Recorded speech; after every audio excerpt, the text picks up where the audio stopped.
نماز کے بعد کے اذکار۔ آپ صلی اللہ علیہ وسلم سلام پھیرنے کے بعد بلند آواز سے ایک مرتبہ اللہ اکبر کہتے تھے، یعنی اتنی آواز کہ جو دوسرے سن لیں۔ اس میں کیا حکمت ہے کہ انسان سلام پھیرتے ہی اللہ کی بڑائی بیان کرے؟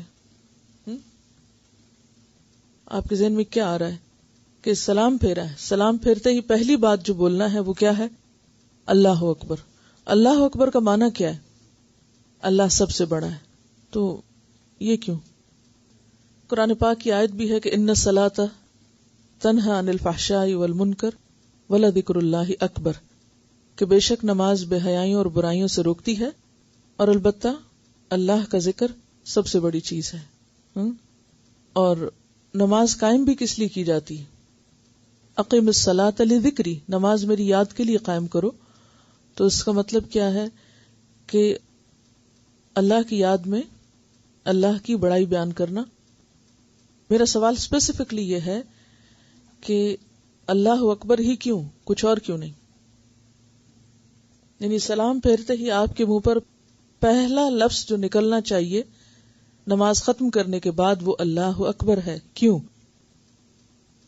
قرآن پاک میں یہ بھی آتا ہے وَلِتُكَبِّرُ اللَّهَ عَلَى مَا هَدَاكُمْ، اور تاکہ تم اللہ کی بڑائی بیان کرو اس پر جو اللہ نے تمہیں ہدایت دی۔ تو یہاں پر بنیادی طور پر نماز پڑھنے اور مکمل کرنے کی جو توفیق ہے وہ اللہ ہی کی دی ہوئی ہے، اور اس پر اللہ ہی کی بڑائی بیان ہونی چاہیے۔ اور نماز میں چونکہ انسان سب سے زیادہ اللہ کے سامنے عاجزی کا اظہار کرتا ہے، زمین پر جھکتا ہے، سجدہ کرتا ہے، اور بنیادی طور پر نماز کا مقصد یہ ہے کہ انسان اپنے آپ کو اپنے رب کے سامنے چھوٹا ظاہر کرے اور اللہ کی بڑائی کا اعتراف کرے۔ یعنی نماز پڑھنا دراصل کیا ہے؟ دوسرے لفظوں میں اللہ کی بڑائی کا اعتراف۔ تو جب آپ سلام پھیرتے ہیں تو سلام پھیرتے ہی اپنی بڑائی کا خیال نہ ہے کہ میں نے بہت تیر مارا ہے یا میں نے بہت بڑا کوئی کام کیا ہے، نہیں، یہ اللہ ہی کی بڑائی ہے جس نے توفیق دی ہے اس نیک عمل کی۔ پھر رسول اکرم صلی اللہ علیہ وسلم 3 بار آہستہ آواز سے استغفر اللہ کہتے، یعنی اللہ اکبر تو بلند آواز سے، لیکن استغفر اللہ ذرا آہستہ آواز سے۔ اس کے بعد یہ دعا پڑھتے اللہم انت السلام ومنک السلام تبارکت یا ذا الجلال والاکرام، بس یہاں تک۔ کچھ لوگوں نے اس میں خود ساختہ اضافہ بھی کر رکھا ہے، وہ درست نہیں۔ ترجمہ کیا ہے اس کا؟ اے اللہ آپ سلامتی والے ہیں، سلامتی آپ ہی سے حاصل ہو سکتی ہے۔ اے بزرگی اور بخشش کے مالک، آپ کی ذات بڑی بابرکت ہے۔ جس نے فرض نماز کے بعد 33 مرتبہ سبحان اللہ، 33 مرتبہ الحمدللہ، 33 مرتبہ اللہ اکبر اور 1 مرتبہ لا الہ الا اللہ وحدہ لا شریک لہ لہ الملک ولہ الحمد وہو علی کل شیء قدیر پڑھا تو اس کے سارے گناہ خواہ سمندر کی جھاگ کے برابر ہی کیوں نہ ہو معاف کر دیے جائیں گے۔ اب دیکھنے کو تو چھوٹی سی بات ہے، معمولی سا ذکر ہے جو شاید آپ سے 1 سے 1.5 منٹ لے، لیکن بہت سے لوگوں کو اس وقت شیطان بہکا جاتا ہے۔ وہ کہتا ہے کہ پہلے اتنی لمبی نماز پڑھی، اب اتنی دیر مزید مصلے پہ بیٹھے رہو اور تسبیحاں پڑھتے رہو، تو بس جو پڑھ لیا اتنا ہی کافی ہے۔ اور عموماً ہم یا تو سلام پھیر کے گفتگو میں مشغول ہو جاتے ہیں یا کوئی اور کام یاد آ جاتا ہے، اور یہ اتنا مؤثر عمل جو ہے وہ ہم نہیں کر پاتے۔ تو اس کی پابندی خود سے آپ کو خود کروانی ہوگی، تب یہ کام آپ کریں۔ جتنا یہ آسان لگتا ہے اتنا آسان ہے نہیں، کیونکہ بہت ہی مؤثر عمل ہے نا۔ اور بعض اوقات انسان سوچتا ہے کہ اتنی چھوٹی سی چیز پر اتنا بڑا اجر کیوں ہے؟ تو اس کی بھی بنیادی وجہ یہ ہوتی ہے کہ جو کام جتنی مشکل سے کیا جائے اس پر اتنا ہی بڑا اجر ہے، اور پھر اس کی پابندی بھی کی جائے۔ ایسا نہیں کہ ایک دفعہ کیا اور پھر اس کے بعد بھول گیا اور چھوڑ دیا، مسلسل ہونا چاہیے۔ ایک حدیث میں 33 مرتبہ سبحان اللہ، 33 مرتبہ الحمدللہ اور 34 مرتبہ اللہ اکبر بھی آیا ہے۔ اور یہ اتنی پابندی اذکار کے فوراً بعد نماز کے کرانے کا مقصد بھی یہی ہے کہ انسان پر تھوڑی دیر تو نماز کے اثرات باقی رہیں۔ نماز سے پہلے جو وضو ہے وہ بھی ایک طرح سے نماز ہی کی حالت شمار ہوتی، پھر نماز کے بعد کے جو اذکار ہیں وہ بھی ایک طرح نماز ہی کی کیفیت کو یا نماز کے جو برکات ہیں یا جو نماز کا فائدہ ہے اس کو سمیٹنے اور اس کو اکٹھا کرنے کے لیے۔ یعنی آپ نے نماز پڑھ لی اور اس کے بعد آہستہ آہستہ اس نماز کی حالت سے باہر آئیں گے. یہ نہیں کہ سلام پھیرا اور جھٹ ادھر ادھر باتیں کرنی شروع کر دی, گفتگو شروع کر دی, نہیں. یعنی نماز کے جو اثرات ہیں وہ ہماری شخصیت پر نظر آنے چاہیے اور آہستہ آہستہ ان سے باہر دنیا کی طرف لوٹنا چاہیے. جس نے ہر فرض نماز کے بعد آیت الکرسی پڑھی اسے موت کے سوا کوئی چیز جنت میں جانے سے نہیں روک سکتی. یعنی موت آئے گی تو جنت میں جائیں گے نا, موت کی وجہ سے وہ رکا ہوا, ورنہ ڈائریکٹ چلا جاتا, ابھی چلا جاتا. یعنی ایک چیز کو تاکید کے ساتھ بیان کرنے کا انداز ہے. چلیے, ام المومنین سیدہ جویریہ کے گھر سے نبی صلی اللہ علیہ وسلم صبح تشریف لے گئے تو وہ اپنے مصلے پر بیٹھی ہوئی وظیفہ پڑھ رہی تھیں. پھر آپ چاشت کے بعد واپس آئے تو وہ اپنے مصلے پر ہی تھیں. آپ نے فرمایا, میں نے 4 کلمے 3 مرتبہ کہے ہیں, اگر ان کا وزن تمہارے اتنے طویل وظیفے کے ساتھ کیا جائے تو وہ 4 کلمات وزن میں بڑھ جائیں گے. وہ 4 کلمات ہیں, سبحان اللہ و بحمدہ عدد خلقہ ورضا نفسہ وزنۃ عرشہ ومداد کلماتہ. پاک ہے اللہ اور تعریفیں اس کے لیے ہیں, اس کی مخلوق کی گنتی کے برابر, اس کی ذات کی خوشنودی کے مطابق, اور اس کے عرش کے وزن کے برابر, اور اس کے کلمات کی سیاہی کے برابر. آپ صلی اللہ علیہ وسلم نے فرمایا کہ جو صبح اور مغرب کی فرض نماز کے بعد کسی سے بات کیے بغیر, اور یہ آیت الکرسی کا بھی ایک دوسری جگہ پر یہی آتا ہے کہ بات کیے بغیر 7 مرتبہ یہ دعا پڑھ لے, پھر اسی دن یا رات میں فوت ہو جائے تو وہ جہنم کی آگ سے محفوظ رہے گا. اور وہ دعا ہے, اللہم اجرنی من النار, اے اللہ مجھے جہنم کی آگ سے محفوظ رکھ. جار کا مطلب ہوتا ہے پناہ دینے والا ہے. پڑوسی کو بھی جار کہتے ہیں کیونکہ مشکل وقت میں عموماً پڑوسی کام آتے ہیں. تو یہ جو دعا ہے کتنی مختصر ہے نا, اللہم اجرنی من النار. مجھے یاد ہے کہ بہت چھوٹی تھی میں, ابھی شاید نماز فرض بھی نہیں ہوئی تھی, تو میری والدہ نے مجھے کلمات یاد کرائے تھے. عموماً یہ ہوتا ہے کہ ماں نماز پڑھ کے بیٹھتی نا, بچے آ کے گود میں لیٹ جاتے ہیں. بڑے بھی ہو جاتے ہیں بچے, تو آپ نے دیکھا ہوگا کہ عموماً ان کو بہت مزہ آتا ہے نماز کے بعد زمین پہ بیٹھ کے آپ کی گود میں لیٹنے کا. تو یہ بڑا اچھا موقع ہوتا ہے کہ جب وہ خود آپ کے پاس آئیں اور لاڈ کریں, اور آپ اس وقت انہیں کوئی پیار سے اچھی سی بات سکھا دیں. اور بچپن میں سیکھی ہوئی باتیں پھر ساری زندگی نہیں بھولتی, وہ آٹومیٹیکلی جاری ہو جاتی ہیں. تو یہ تمام مائیں اپنے اپنے بچوں کو سکھا دیں. تو انشاءاللہ اگر مغرب کی نماز کے بعد ہی بچے ساتھ پڑھیں نماز, یا جیسے بھی مناسب ہو, اس کو آپ اپنا ہوم ورک سمجھیے. جن کے بچے نہیں ہیں چھوٹے, وہ بچوں کے بچوں کو بھی سکھا سکتے ہیں, اور اس کے علاوہ بہن بھائیوں کو بھی سکھا سکتے ہیں. ابھی آپ نے آیت الکرسی کے بارے میں پڑھا ہے, تو عام طور پر تو ہم ہر نماز کے بعد آیت الکرسی پڑھتے ہیں, لیکن خواتین جن دنوں میں نماز نہیں پڑھتی ان دنوں میں آیت الکرسی کو بھی بھول جاتی. آیت الکرسی کے بہت سارے فائدے کچھ آج بھی آپ نے پڑھے, لیکن اصل چیز جو ضرورت ہے وہ ہے پابندی, کہ پابندی کے ساتھ آپ اس کو پڑھیں. بعض اوقات ہم ان چیزوں کو معمولی سمجھتے ہیں اور غفلت برتتے ہیں, لیکن انسان کو کچھ پتہ نہیں ہوتا کہ کس وقت کون سی بلا یا مصیبت کہاں سے آ جائے. کل کسی نے مجھ سے ذکر کیا کہ ان کی ایک عزیز ہیں, بالکل ینگ ہیں, اور تقریباً 3 سال سے وہ سر کے ایسے شدید درد میں مبتلا ہیں, اور اچانک ہی شروع ہوئی, جس میں انہوں نے ہر قسم کے ٹیسٹ اور ہر قسم کے علاج کر لیے ہیں, لیکن کوئی بھی چیز فائدہ نہیں دے رہی. اب بالآخر کسی نے کہا کہ نظر ہے, کوئی کہتا ہے سحر ہے, کوئی کچھ ہے, کوئی کچھ ہے. بہرحال کوئی بھی سبب ہو سکتا ہے, لیکن اس سے پہلے کہ انسان کسی بھی ایسی مشکل میں خود یا اس کے بچے گرفتار ہوں, ایسی چیزیں جو قرآن اور سنت سے ثابت ہیں حفاظت کے لیے, کیوں نہ ان کو پابندی کے ساتھ پڑھا جائے. تو نہ صرف یہ کہ خود, بلکہ آپ بچوں کو بھی یہ احادیث ساتھ ساتھ سنائیں گے. یہ آپ کا ڈیلی ہوم ورک ہے کہ جو کچھ آپ ان دعاؤں میں سے پڑھیں گے, ضروری نہیں کہ ایک ایک دن میں سب وہ یاد بھی ہو جائیں ان کو, لیکن یہ ہے کہ انہیں آسان طریقے سے ساتھ بتائیں گے اور انہیں بھی اپنے ساتھ پڑھوائیں گے. اگر 2 ٹائم پر نہیں بھی, جیسے فجر میں اگر مشکل ہے تو مغرب کے وقت خاص طور پر اگر انہیں نماز کے ساتھ بٹھا کے آیت الکرسی کی عادت ڈالیں تو انشاءاللہ ان کے لیے بھی اور آپ کے لیے بھی اچھا ہے. دوسری بات یہ ہے کہ اگرچہ بہت سے لوگوں کو آیت الکرسی پڑھنی آتی ہے, لیکن میں نے اچھے بھلوں کو دیکھا آیت الکرسی میں 2 بڑی غلطیاں کرتے ہوئے.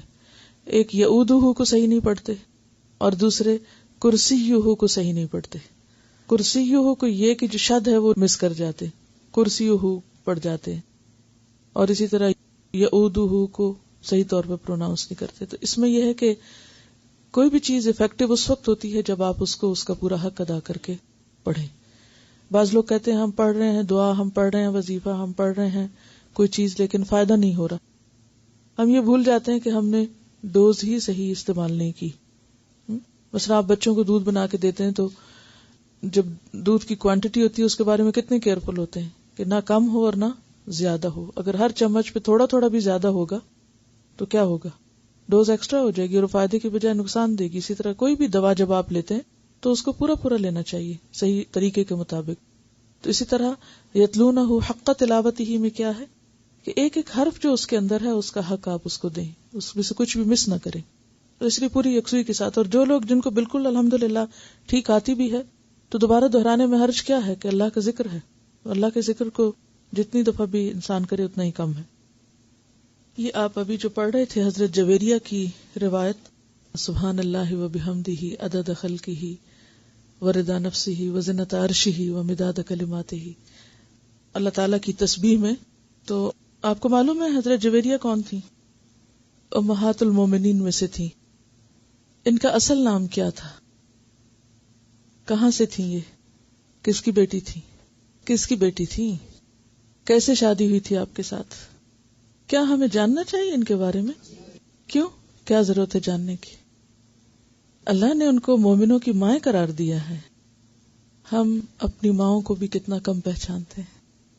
تو جو اپنی ماؤں کو نہ جانتا ہو یا ماں کو نہ جانتا ہو اس کا علم کیا علم ہے؟ اور آپ کو یہ بھی پتا ہے کہ یہ خواتین بحیثیت خواتین کے ہمارے لیے رول ماڈل ہیں کہ انہوں نے اپنی زندگی کیسے گزاری. اور یہ واقعہ کیا تھا کہ جس میں آپ صلی اللہ علیہ وسلم ان کو ایک تعلیم دے رہے ہیں اور پھر وہ تعلیم ان کے ذریعے آگے امت تک پہنچ رہی ہے اور ایک عملی تعلیم بھی ہے. بنو مستلق کا نام سنا ہوا ہے؟ نہیں سنا ہوگا، کوئی بات نہیں.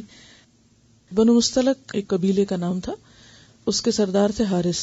تو ان کی بیٹی تھی یہ، اور ان کا نام مرہ تھا. مرہ کا مطلب ہوتا ہے کڑوی بٹر. تو آپ نے نام تبدیل کر دیا تھا. اور یہ قید ہو کر آئی تھی، ان کا قبیلہ قید ہو گیا تھا. باپ ان کو چھڑانے آ رہا تھا. پھر کیا ہوا کہ باپ قیمتی اونٹ لے کر آ رہا تھا اور 2 اونٹ پیچھے چھپا کے آیا. تو جب آپ صلی اللہ علیہ وسلم کے پاس پہنچا تو کہا کہ یہ آپ لے لیں اور میری بیٹی کو چھوڑ دیں. اور بیٹی کو الگ سمجھایا کہ دیکھو مجھے رسوا نہ کرنا، تمہیں میں لینے کے لیے آیا ہوں اور تم یہ مان جانا. تو انہوں نے انکار کر دیا کہ میں تو مسلمان ہوں، میں نہیں جاتی. اور آپ نے پوچھا کہ حارث وہ اونٹ جو تم چھپا کر آئے ہو ان کا کیا ہوا؟ تو اس پر وہ حیران ہو گئے کہ کسی اور کو تو پتہ ہی نہیں، یہ اللہ کے رسول ہی ہو سکتے ہیں. تو پھر وہ بھی مسلمان ہو گئے تھے. حضرت جبیریہ کو آپ صلی اللہ علیہ وسلم نے آزاد کر کے ان سے نکاح کیا تھا، اور 6000 لوگ تھے ان کے قبیلے کے جو قیدی ہوئے تھے، اور وہ تقسیم بھی ہو گئے تھے وہ قیدی. لیکن جب لوگوں نے دیکھا کہ ان کے سردار کی بیٹی سے حضور صلی اللہ علیہ وسلم نے نکاح کر لیا ہے اور وہ امہات المومنین میں سے ہو گئی ہیں، تو تمام کے تمام مسلمانوں نے اپنے سارے قیدی آزاد کر دیے تھے. تو حضرت عائشہ کہتی ہیں کہ میں نے ان سے بڑھ کر کوئی خاتون اپنے قبیلے کے حق میں بابرکت نہیں دیکھی کہ جن کی وجہ سے، یعنی جن کی شادی کی وجہ سے ان کے پورے قبیلے کو آزادی ملی تھی. اور یہ بہت ہی نیک اور بہت ہی عبادت گزار خاتون تھی. اب آپ دیکھیے کہ یہ واقعہ جو آپ نے پڑھا ہے اس میں یہ ہے کہ وہ آپ صلی اللہ علیہ وسلم ان کے پاس سے جاتے ہیں نماز کو، اور پھر کافی دیر بعد واپس آتے ہیں، دن چڑھے واپس آتے ہیں، ایک طرح سے آدھی دوپہر ہو گئی. تو دیکھا کہ وہ وہیں پر بیٹھی عبادت کر رہی ہیں. تو آپ نے فرمایا کہ میں جب سے تمہارے پاس سے گیا ہوں میں نے 3 کلمات ایسے ادا کیے ہیں کہ وہ اس تمہاری ساری عبادت پہ بھاری ہیں جو تم نے اب تک کی ہے، اور وہ یہ کلمات ہیں. اور اگر دیکھا جائے تو واقعی کلمات بہت عظیم ہیں. سبحان اللہ و بحمدہ عدد خلقہ ورضا نفسہ وزنۃ عرشہ ومداد کلماتہ. اللہ کی تسبیح بیان کی گئی ہے کتنی؟ عدد خلقہ، جتنی اس کی مخلوق کی تعداد ہے. کتنی تعداد ہے؟ ایک ایٹم کو بھی آپ دیکھیں اس کے اندر بھی مزید عدد موجود ہے. یعنی تخلیق جو ہے اس کے بارے میں بھی ہم نہیں جانتے، اور پھر یہ کہ اس کی تعداد. اب دیکھیے کہ انسان بہت دعوے کرتا ہے اور بڑا تکبر کرتا ہے کہ میں چاند تک پہنچ گیا ہوں. وہ بھی پتہ نہیں پہنچا کہ نہیں پہنچا، لیکن اگر مان بھی لیں کہ پہنچ گیا تو انسان کے قدموں کے نیچے جو زمین ہے اس کے بارے میں کچھ نہیں جانتا. حتیٰ کہ سمندر، میں نے آپ سے بات کی تھی نا کہ آپ کچھ دیکھ کر آئیں کہ سمندر کے اندر کیا کچھ ہے. تو انسان اپنی جہالت کا خود اعتراف کر رہا ہے کہ ابھی تک لوگوں نے یا انسانوں نے سمندر میں سے جتنا جانا ہے وہ less than 1% ہے. یعنی we know about the sea less than 1%. کہ جو کچھ یعنی اگر سمندر میں جو کچھ ہے وہ 100 کے عدد میں بانٹ دیا جائے کہ 100 چیزیں ہیں سمندر میں، تو ہم نے ابھی پوری ایک بھی نہیں جانی. اور یہ بھی آپ کو معلوم ہے کہ جتنی زمین پر سپیشیز ہیں ان کا 90% سمندر کے اندر ہے. 90% سمندر کے اندر ہے. زمین کے اوپر کم مخلوق ہے، کم قسمیں ہیں، اندر زیادہ ہیں، اور ہم نے ابھی تک less than 1% جانا ہے. تو پھر اگر آپ ایک تسبیح لے کے بیٹھ جائیں، وہ جو تسبیح ہوتی ہے، اور پڑھیں بھی سبحان اللہ سبحان اللہ سبحان اللہ، تو کتنی تسبیح کریں گے. لیکن جب آپ یہ کہتے ہیں سبحان اللہ و بحمدہ عدد خلقہ، تو کتنی لمبی تسبیح پڑھی آپ نے؟ عدد خلقہ. صرف ایک پلانٹ، اور اس پلانٹ کا صرف ایک حصہ پانی، اور اس پانی کے اندر کی مخلوق جس کے بارے میں جانتے ہی بہت کم ہے. ان ساروں کی تسبیح بنا لیں، سارے ستاروں کی تسبیح بنا لیں، ریت کے ذروں کی تسبیح بنا لیں، اور پھر وہ پڑھنا شروع کریں تو زندگی ختم ہو جائے. اگر ستاروں کو صرف ABC کر کے یا 1 2 3 کر کے بھی نام دیے جائیں تو سینکڑوں سال چاہیے صرف ایک گیلیکسی کے ستارے گرنے کے لیے. تو جب ایک انسان دل کی گہرائیوں سے سوچ سمجھ کے کہتا ہے عدد خلقہ، تو یہ معمولی کلمہ نہیں ہے. آپ تصور میں لائیں کہ اتنی بڑی تسبیح ہے جس میں ساری مخلوق پروئی ہوئی ہے، اور وہ آپ ساری پڑھ رہے ہیں بیٹھ کے. عدد خلقہ ورضا نفسہ، اور پھر اللہ کی رضا کے برابر کہ کوئی چیز، ورضوان اللہ اکبر، اللہ کی رضا سے بڑی کوئی چیز نہیں ہے.